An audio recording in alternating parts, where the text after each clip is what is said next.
In or not. The film community was turned upside down by the growth of television, but Ricardo managed to land on his feet. His first love, theater, beckoned once again. He returned to the stage as the lead in a touring production of Don Juan in Hell. It would be the first of 3 separate runs of the famously demanding play that he would perform in between the years 1953 and 1976. And I tell you, the reviews that I got were quite extraordinary. And the role is massive. I mean, it's longer than Hamlet and King Lear together. It's a massive role. He made several movies in Italy, but returned to Hollywood to work in films by the new independent producers who were emerging from the ashes of the studio system. In 1957, he appeared in Sayonara, along with Marlon Brando. His role as a kabuki actor was challenging but rewarding. He discovered that kabuki is both demanding and exacting. Profoundly impressed, Ricardo realized that it is discipline that sets an actor free. 1957 to 1959, I had the privilege to be on a play with Lena Horne. It was called Jamaica, and then put makeup on to make me look a little darker and the thing. It was the most wonderful thing because if I ever had a tinge of prejudice, it disappeared when you work with a group of people for 2 years.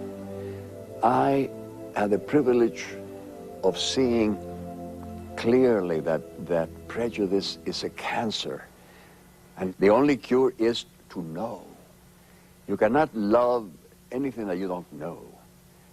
But to know the blacks or the Chinese or the Japanese, as I had the pleasure, to know them is to love them. And there's prejudice disappears. Ricardo portrayed the king in The King and I. This was the first musical to be produced at the Dorothy Chandler Pavilion in Los Angeles. Always striving to portray characters from other ethnic groups with dignity, he won an Emmy in 1978 for his role as Chief Satan Guy in the miniseries How the West Was Won. Ricardo is credited with over 300 television appearances. A standout performance was the ruthless but charming Khan in the Space-Seed episode of the original Star Trek series. It was his first appearance in Star Trek, but it wouldn't be his last. In 1969, he starred with Shirley MacLaine in Sweet Charity, directed by Bob Fosse. His humorous take on the Latin lover movie idol was a hit. In the wake of the civil rights movement of the 50s, the turbulent 60s found Ricardo becoming increasingly dissatisfied with Hollywood's portrayal of Mexicans and Mexican Americans. Recently, a new organization was formed to address itself to the long-standing problems of Mexican American and Latin employment opportunities in the motion picture industry. The group is called Nosotros, We. With us is screen actor Ricardo Montalban, who is president of the group. Nosotros, we, of Spanish-speaking origin. Let's join hands and try to open the eyes of Hollywood to the reality of what we are. And so that's what I think we have to do, is to develop our writers, directors, producers, and so forth, and we can do it. And that's why the organization started 34 years ago. Nosotros is the oldest Latino arts advocacy group in the nation. We started the Nosotros Golden Eagle Awards back in 1971 to recognize the Latino talent that's out there, as well as the non-Latino executives that are out there that help in promoting the mission of the organization.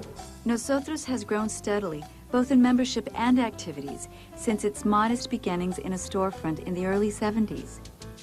Ricardo put his name and reputation on the line in an effort to expand the organization and promote its mission. The first time we had a fundraiser, I sent letters to several actors, several people. The very first person to answer, but immediately, was a letter that said, "Ricardo, I thought you'd never ask. Of course I'll be there." Frank Sinatra. His work for Nosotros caused friction in Hollywood and fewer roles were offered him.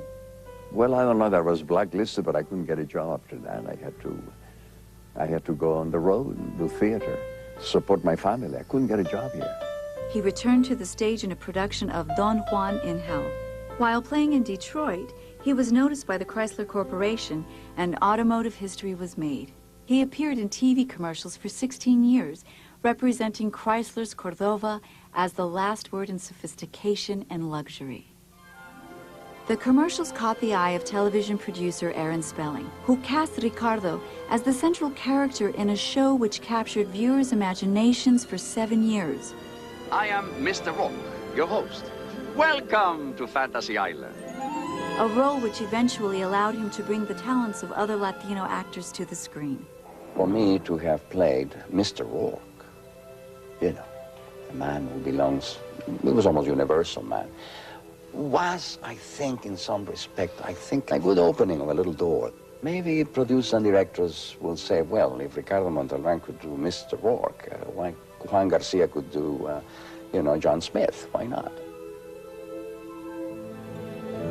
Coming up, The Wrath of Khan, Spy Kids, and The Impossible Dream. Esto es un ladrillo.